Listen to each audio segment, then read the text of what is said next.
नमस्कार। आज मैं सुना रही हूँ मुंशी प्रेमचंद जी की कहानी प्रेम का उदय। भोंदू पसीने में तर लकड़ी का एक गट्ठा सिर पर लिए आया और उसे जमीन पर पटककर बंटी के सामने खड़ा हो गया, मानो पूछ रहा हो, क्या अभी तेरा मिजाज ठीक नहीं हुआ? संध्या हो गई थी, फिर भी लू चलती थी और आकाश पर गर्द छाई हुई थी। प्रकृति रक्त शून्य देह की भांति शिथिल हो रही थी। भोंदू प्रातःकाल घर से निकला था। दोपहरी उसने एक पेड़ की छांव में काटी थी। समझा था इस तपस्या से देवी जी का मुंह सीधा हो जाएगा, लेकिन आकर देखा तो वह अब भी कोप भवन में थी। भोंदू ने बातचीत छेड़ने के इरादे से कहा, लो एक लोटा पानी दे दो, बड़ी प्यास लगी है, मर गया सारे दिन। बाजार में जाऊंगा तो 3 आने से बेसी न मिलेंगे, 2-4 सैकड़े मिल जाते तो मेहनत सफल हो जाती। बंटी ने सिरकी के अंदर बैठे बैठे कहा, धर्म भी लूटोगे और पैसा भी? मुंह धो रखो। भोंदू ने भवें सिकोड़ कर कहा, क्या धर्म धर्म बकती है? धर्म करना हंसी खेल नहीं है। धर्म वह करता है जिसे भगवान ने माना हो। हम क्या खाकर धर्म करें? भर पेट चबेना तो मिलता नहीं, धर्म करेंगे। बंटी ने अपना वार ओछा पड़ते देखकर चोट पर चोट की। संसार में कुछ ऐसे भी महात्मा हैं जो अपना पेट चाहे न भर सकें पर पड़ोसियों को न्योता देते फिरते हैं, नहीं तो सारे दिन बन बन लकड़ी न तोड़ते फिरते। ऐसे धर्मात्मा लोगों को मेहरिया रखने की क्यों सूझती है, यही मेरी समझ में नहीं आता। धर्म की गाड़ी क्या अकेले नहीं खींचती बनती? भोंदू इस चोट से तिलमिला गया। उसकी जिहरदार नसें तन गईं, माथे पर बल पड़ गए। इस अबला का मुंह वह एक डपट में बंद कर सकता था, पर डांट डपट उसने न सीखी थी। जिसके पराक्रम की सारे कंजड़ों में धूम थी, जो अकेला 150 जवानों का नशा उतार सकता था, वह इस अबला के सामने चूं तक न कर सका। दबी जबान से बोला, मेहरिया धर्म बेचने के लिए नहीं लाई जाती, धर्म पालने के लिए लाई जाती है। यह कंजर दंपति आज 3 दिन से और कई कंजर परिवारों के साथ इस बाग में उतरा हुआ था। सारे बाग में सिरकियां ही सिरकियां दिखाई देती थीं। उसी 3 हाथ चौड़ी और 4 हाथ लंबी सिरकी के अंदर एक एक पूरा परिवार जीवन के समस्त व्यापारों के साथ कल्पवास सा कर रहा था। एक किनारे चक्की थी, एक किनारे रसोई का स्थान, एक किनारे 2 अनाज के मटके, द्वार पर एक छोटी सी खटोली बालकों के लिए पड़ी थी। हर एक परिवार के साथ 2-2 भैंसे या गधे थे। जब डेरा कूच होता था तो सारी गृहस्थी इन जानवरों पर लाद दी जाती थी। यही इन कंजड़ों का जीवन था। सारी बस्ती एक साथ चलती थी। आपस में शादी ब्याह, लेन देन, झगड़े टंटे होते रहते थे। इस दुनिया के बाहर वाला अखिल संसार उनके लिए केवल शिकार का मैदान था।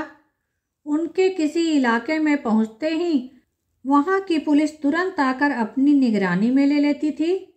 पड़ाव के चारों तरफ चौकीदार का पहरा हो जाता था। स्त्री या पुरुष किसी गांव में जाते तो 2-4 चौकीदार उनके साथ हो लेते थे। रात को भी उनकी हाजिरी ली जाती थी। फिर भी आसपास के गांव में आतंक छाया हुआ था, क्योंकि कंजर लोग बहुधा घरों में घुसकर जो चीज चाहते उठा लेते और उनके हाथ में जाकर कोई चीज लौट न सकती थी। रात में ये लोग अक्सर चोरी करने निकल जाते थे। चौकीदारों को उनसे मिले रहने में ही अपनी कुशल दिखती थी। कुछ हाथ भी लगता था और जान भी बची रहती थी। सख्ती करने में प्राणों का भय था। कुछ मिलने का तो जिक्र ही क्या, क्योंकि कंजर लोग एक सीमा के बाहर किसी का दबाव न मानते थे। बस्ती में अकेला भोंदू अपनी मेहनत की कमाई खाता था, मगर इसलिए नहीं कि वह पुलिस वालों की खुशामद न कर सकता था। उसकी स्वतंत्र आत्मा अपने बाहुबल से प्राप्त किसी वस्तु का हिस्सा देना स्वीकार न करती थी, इसलिए वह यह नौबत आने ही न देता था। बंटी को पति की यह आचार निष्ठा एक आंख न भाती थी। उसकी और बहनें नई नई साड़ियां और नए नए आभूषण पहनती तो बंटी उन्हें देख देख कर पति की अकर्मण्यता पर कुढ़ती थी।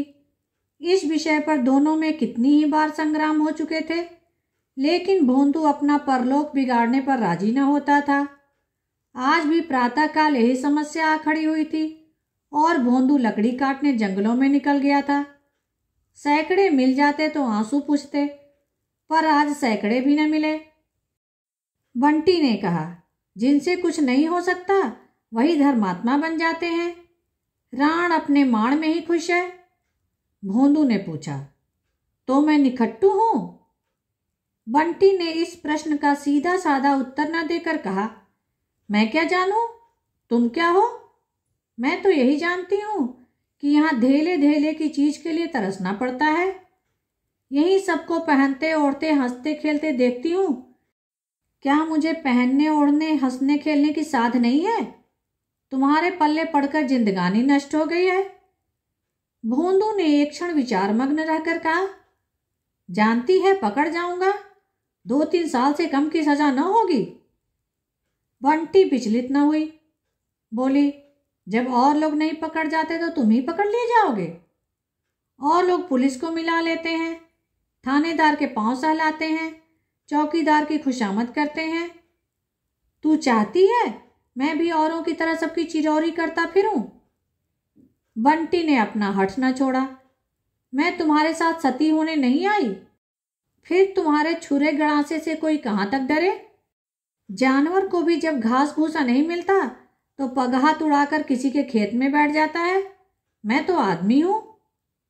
भोंदू ने इसका कुछ जवाब न दिया। उसकी स्त्री कोई दूसरा घर कर ले, यह कल्पना उसके लिए अपमान से भरी थी। आज बंटी ने पहली बार यह धमकी दी। अब तक भोंदू इस तरफ से निश्चिंत था, अब यह नई संभावना उसके सम्मुख उपस्थित हुई। उस दुर्दिन को वह अपना काबू चलते अपने पास न आने देगा। आज भोंदू की दृष्टि में वह इज्जत नहीं रही, वह भरोसा नहीं रहा। मजबूत दीवार को टिकोने की जरूरत नहीं, जब दीवार हिलने लगती है तब हमें उसको संभालने की चिंता होती है। आज भोंदू को अपनी दीवार हिलती हुई मालूम होती थी। आज तक बंटी अपनी थी, पर जितना अपनी ओर से निश्चिंत था उतना ही उसकी ओर से भी था। वह जिस तरह खुद रहता था उसको भी उसी तरह रखता था। जो खुद खाता था वही उसको खिलाता था। उसके लिए कोई विशेष फिक्र न थी, पर आज उसे मालूम हुआ कि वह अपनी नहीं है। अब उसका विशेष रूप से सत्कार करना होगा, विशेष रूप से दिलजोई करनी होगी। सूर्यास्त हो रहा था। उसने देखा उसका गधा चरकर चुपचाप सिर झुकाए चला आ रहा है। भोंदू ने कभी उसके खाने पीने की चिंता न की थी, क्योंकि गधा किसी और को अपना स्वामी बनाने की धमकी न दे सकता था। भोंदू ने बाहर आकर आज गधे को पुचकारा, उसकी पीठ सहलाई और तुरंत उसे पानी पिलाने के लिए डोल और रस्सी लेकर चल दिया। दूसरे ही दिन कस्बे में एक धनी ठाकुर के घर चोरी हो गई। उस रात को भोंदू अपने डेरे पर न था। बंटी ने चौकीदार से कहा, वह जंगल से नहीं लौटा। प्रातःकाल भोंदू आ पहुंचा। उसकी कमर में रुपयों की एक थैली थी, कुछ सोने के गहने भी थे। बंटी ने तुरंत गहनों को ले जाकर एक वृक्ष की जड़ में गाड़ दिया। रुपयों की क्या पहचान हो सकती थी? भोंदू ने पूछा। अगर कोई पूछे इतने सारे रुपए कहाँ मिले तो क्या कहोगी? बंटी ने आंखें नचाकर कहा, कह दूंगी, क्यों बताऊं? दुनिया कमाती है तो किसी को हिसाब देने जाती है, हम ही क्यों अपना हिसाब दें? भोंदू ने संदिग्ध भाव से गर्दन हिलाकर कहा, यह कहने से गला न छूटेगा बंटी। तू कह देना मैं 3-4 मास से 2-2, 4-4 रुपया महीना जमा करती आई हूं। हमारा खर्च ही कौन बड़ा लंबा है। दोनों ने मिलकर बहुत से जवाब सोच निकाले। जड़ी बूटियां बेचते हैं, एक एक जड़ी के लिए मुट्ठी मुट्ठी भर रुपए मिल जाते हैं। खस, सैकड़े जानवरों की खालें, नख और चर्बी सभी बेचते हैं। इस ओर से निश्चिंत होकर दोनों बाजार चले। बंटी ने अपने लिए तरह तरह के कपड़े, चूड़ियाँ, टिकुलियाँ, बूंदें, सिंदूर, पान, तमाकू, तेल और मिठाई ली। फिर दोनों जने शराब की दुकान पर गए। खूब शराब पी। फिर 2 बोतल शराब रात के लिए लेकर दोनों घूमते घामते गाते बजाते घड़ी रात गए डेरे पर लौटे। बंटी के पांव आज जमीन पर न पड़ते थे। आते ही बन ठन कर पड़ोसियों को अपनी छवि दिखाने लगी। जब वह लौटकर अपने घर आई और भोजन पकाने लगी, तब पड़ोसियों ने टिप्पणियां करनी शुरू की। कहीं गहरा हाथ मारा है, बड़ा धर्मात्मा बना फिरता था, बगुला भगत है। बंटी तो आज जैसे हवा में उड़ रही है। आज भोंदुआ की कितनी खातिर हो रही है, नहीं तो कभी एक लुटिया पानी भी देने न उठती थी। रात को भोंदू को देवी की याद आई। आज तक कभी उसने देवी की वेदी पर बकरे का बलिदान न किया था। पुलिस को मिलाने में ज्यादा खर्च था, कुछ आत्मसम्मान भी खोना पड़ता। देवी जी केवल एक बकरे में राजी हो जाती हैं। हाँ, उससे एक गलती जरूर हुई थी। उसकी बिरादरी के और लोग साधारणतया कार्य सिद्धि के पहले ही बलिदान दिया करते थे। भोंदू ने यह खतरा न लिया। जब तक माल हाथ में न आ जावे, उसके भरोसे पर देवी देवताओं को खिलाना उसकी व्यावसायिक बुद्धि को न जचा। औरों से अपने कृत्य को गुप्त रखना ही चाहता था, इसलिए किसी को सूचना भी न दी। यहाँ तक कि बंटी से भी ना कहा। बंटी तो भोजन बना रही थी, वह बकरे की तलाश में घर से निकल पड़ा। बंटी ने पूछा, अब भोजन करने के जून कहाँ चले? अभी आता हूं। मत जाओ, मुझे डर लगता है। भोंदू स्नेह के नवीन प्रकाश में खिलकर बोला, मुझे देर न लगेगी, तू यह गड़ासा अपने पास रख ले। उसने गड़ासा निकालकर बंटी के पास रख दिया और निकला। बकरे की समस्या बेढब थी। रात को बकरा कहाँ से लाता? इस समस्या को भी उसने नए ढंग से हल किया। पास की बस्ती में एक गरेड़िए के पास कई बकरे पले थे। उसने सोचा वहीं से एक बकरा उठा लाऊंगा। देवी जी को अपने बलिदान से मतलब है, या इससे कि बकरा कैसे आया और कहाँ से आया। मगर बस्ती के समीप पहुंचा ही था कि पुलिस के 4 चौकीदारों ने उसे गिरफ्तार कर लिया और मुश्कें बांधकर थाने ले चले। बंटी भोजन पकाकर अपना बनाव श्रृंगार करने लगी। आज उसे अपना जीवन सफल जान पड़ता था। आनंद से खिली जाती थी। आज जीवन में पहली बार उसके सिर में सुगंधित तेल पड़ा। आईना उसके पास एक पुराना अंधा सा पड़ा हुआ था, आज वह एक नया आईना लाई थी। उसके सामने बैठकर उसने अपने केश संवारे, मुंह पर उपटन मला। साबुन लाना भूल गई थी। साहब लोग साबुन लगाने से ही इतने गोरे हो जाते हैं। साबुन होता तो उसका रंग भी गोरा हो जाता। कल वह अवश्य साबुन की कई बट्टियां लाएगी और रोज लगाएगी। केश गूंथकर उसने माथे पर अलसी का लुआब लगाया, जिससे बाल न बिखरने पाए। फिर पान लगाया, चूना ज्यादा हो गया था। गलफड़ों में छाले पड़ गए, लेकिन उसने समझा शायद पान खाने का यही मजा है। आखिर कड़वी मिर्च भी तो लोग मजे से खाते हैं। गुलाबी साड़ी पहन और फूलों का गजरा गले में डालकर उसने आईने में अपनी सूरत देखी तो उसके आबनूसी रंग पर लाली दौड़ गई। आप ही आप लज्जा से उसकी आंखें झुक गईं। दरिद्रता की आग में नारित्व भी भस्म हो जाता है। नारित्व की लज्जा का क्या जिक्र।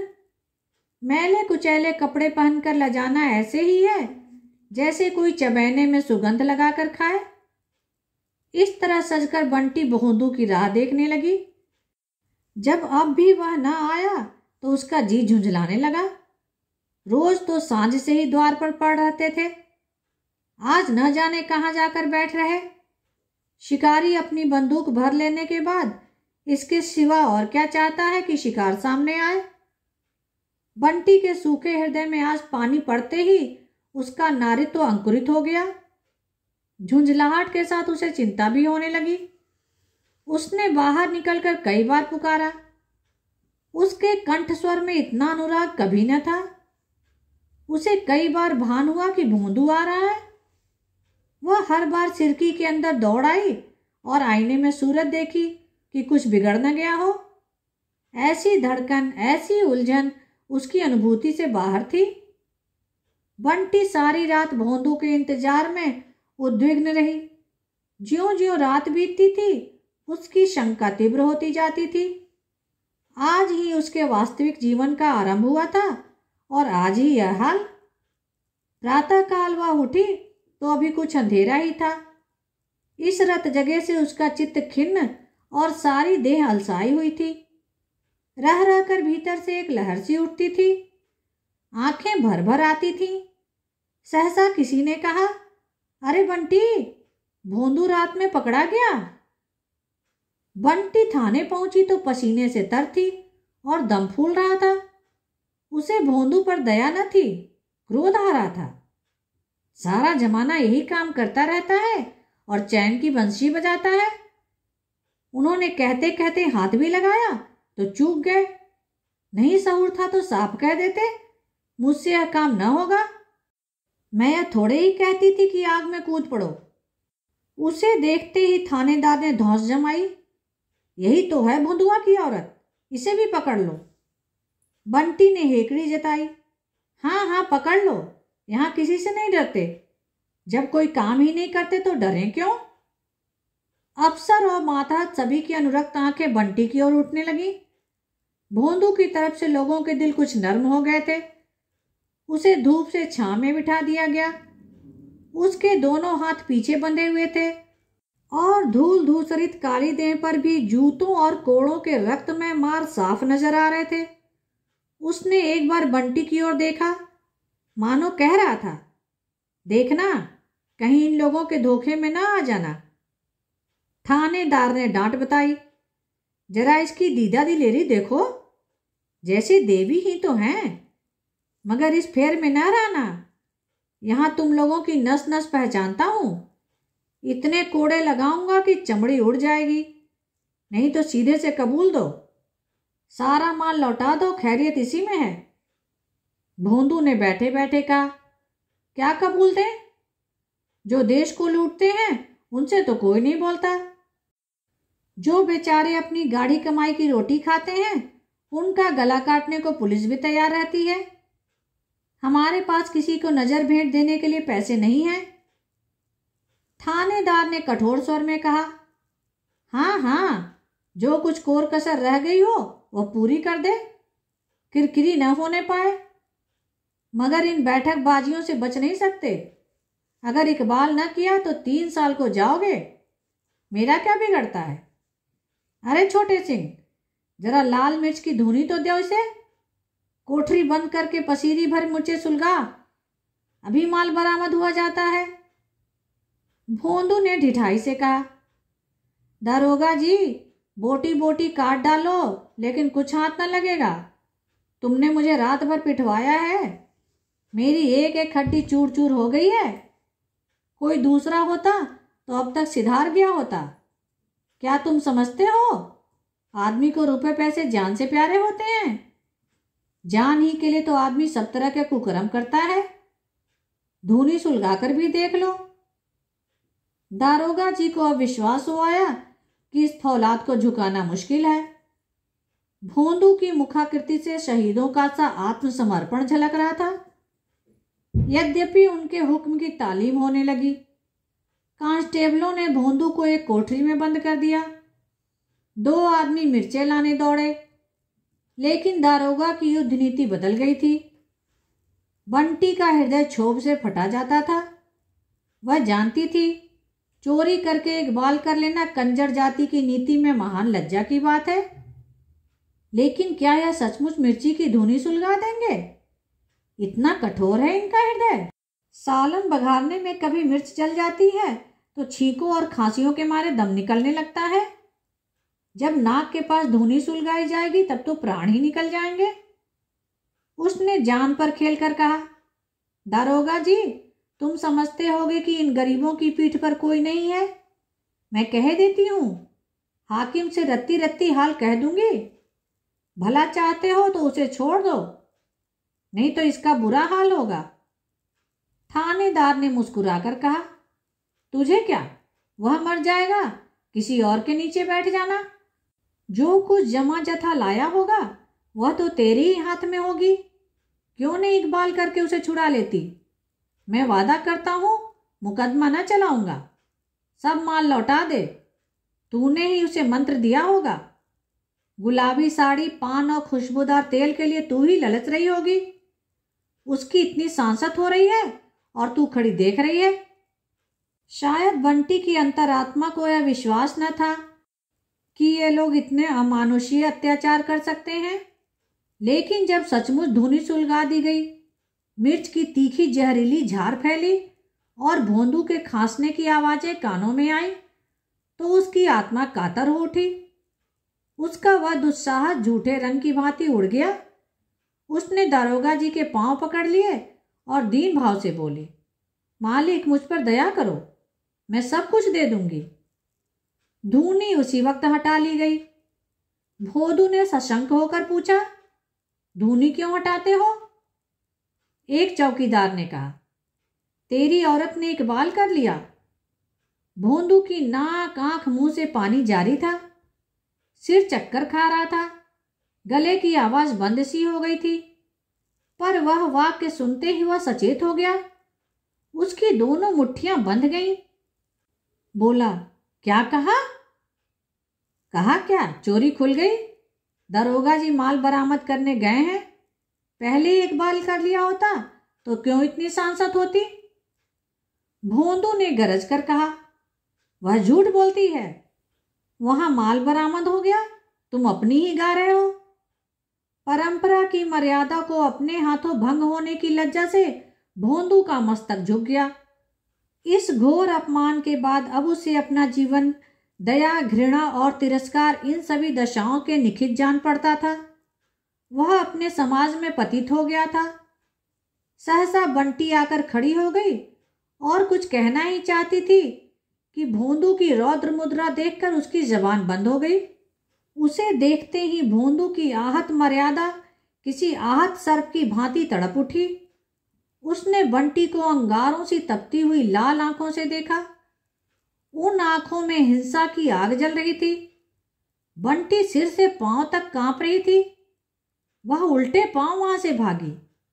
किसी देवता के अग्निबाण के समान वे दोनों अंगारों सी आंखें उसके हृदय में चुभने लगी।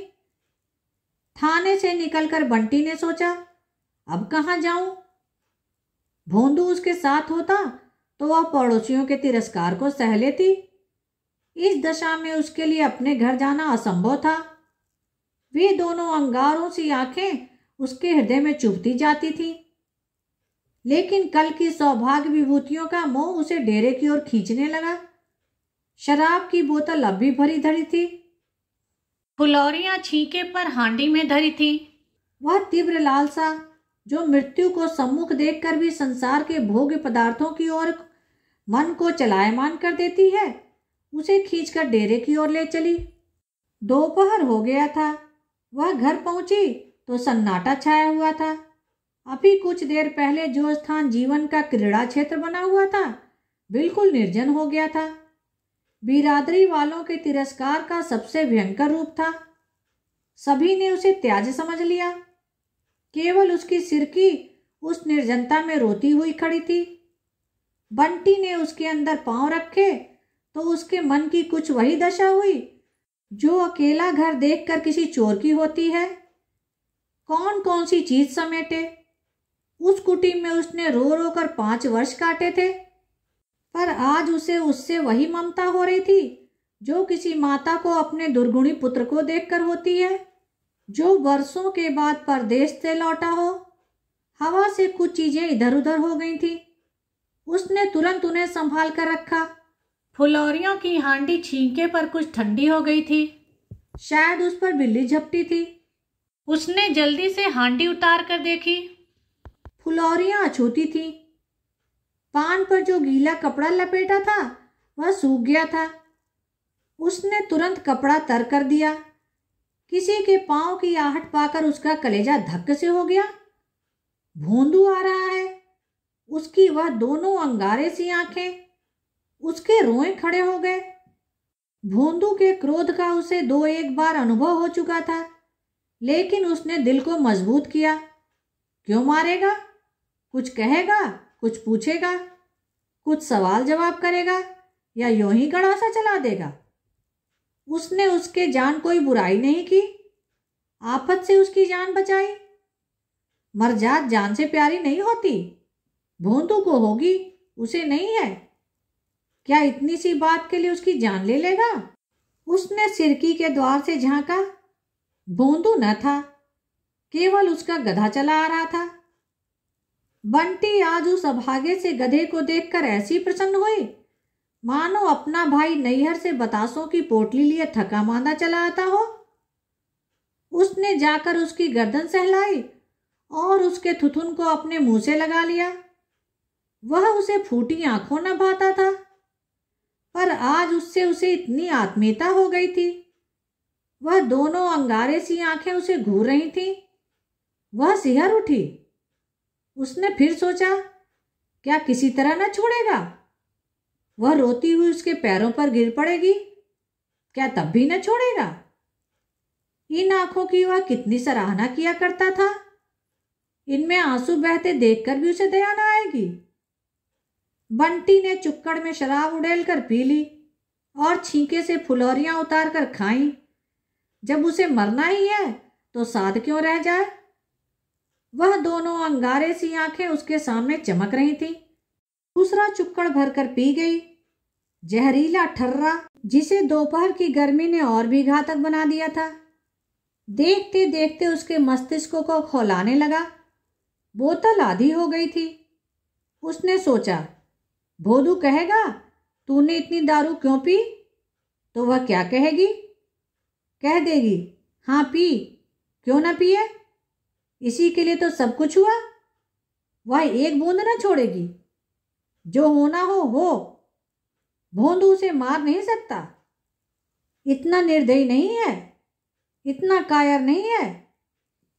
5 वर्ष के वैवाहिक जीवन की अतीत स्मृतियां उसकी आंखों के सामने खिंच गईं। सैकड़ों ही बार दोनों में गृह युद्ध हुए थे।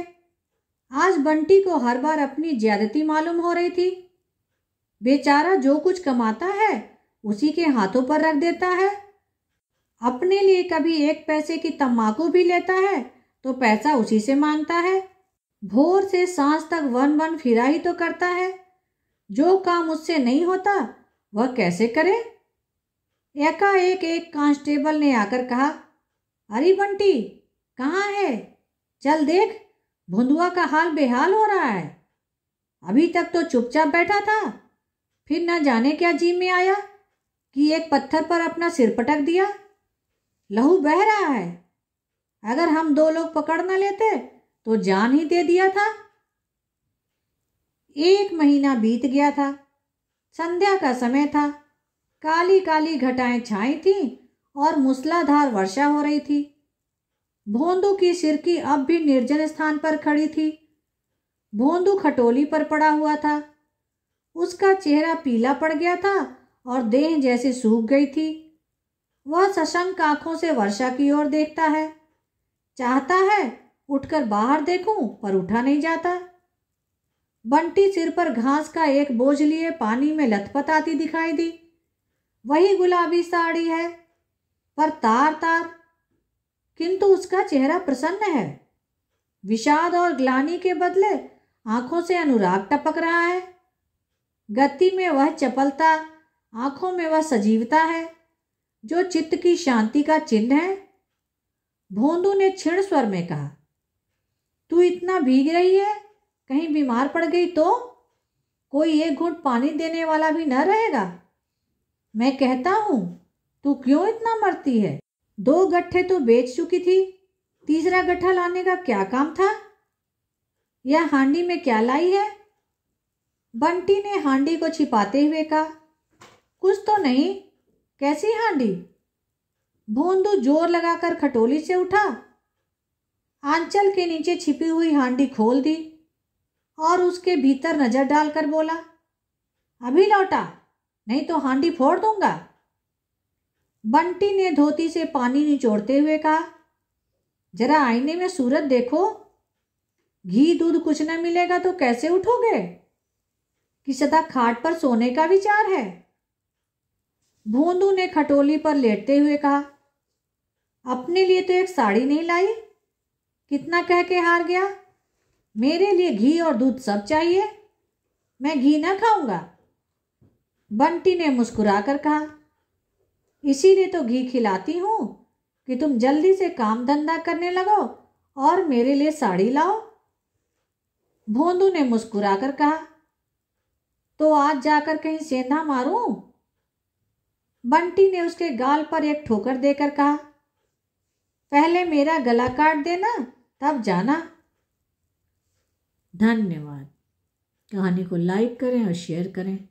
मेरे चैनल को सब्सक्राइब कर दें, जिससे सभी कहानियाँ आपको समय पर मिल जाएं।